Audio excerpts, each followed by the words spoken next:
ఎవరి గురించి అంత తీవ్రంగా ఆలోచిస్తున్నారు మీరు? ఇక్కడికి ఎందరో మగవాళ్ళొస్తారు. వాళ్ల గుండెల్లో బాధ, మనసులో ఏవో జ్ఞాపకాలు. మీరేం బాధపడకండి. నేను మీ మనసులోని ఆ జ్ఞాపకాలన్నింటినీ తుడిచిపెట్టేస్తాను. మీ గుండెల్లోని ఆ బాధను తొలగించి ప్రశాంతతని నింపేస్తాను. పో ఇక్కడి నుంచి. నీ మొహం కూడా నాకు చూపించు.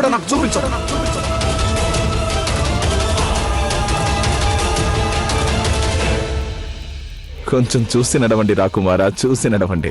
నాకివాళ ఎంత ప్రశాంతత చేకూరిందంటే ఆ అనుభవం ఈ జీవితానికి చాలు. మీకెలా ఉంది? హైదర్, ఇక మేము ఇక్కడ ఉండదలుచుకోలేదు. త్వరగా ఇక్కడి నుంచి వెళ్ళిపోదాం. రండి. ఎందుకు రాకుమారా? మీకిక్కడే నచ్చడం లేదా? ఏదో మాకు ఈ చోటు నచ్చలేదనుకో, వెళ్ళిపోదాం పద. రాకుమారా, అసలు ఏం జరిగిందో చెప్పండి. నిర్మోహమాటంగా చెప్పండి.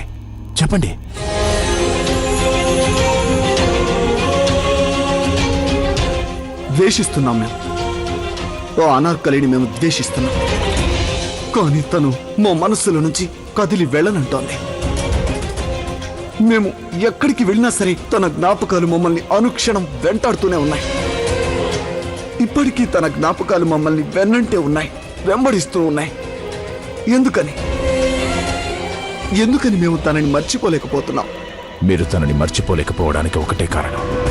మీ ప్రతీకారం ఇంకా పూర్తి కాలేదు సలీం.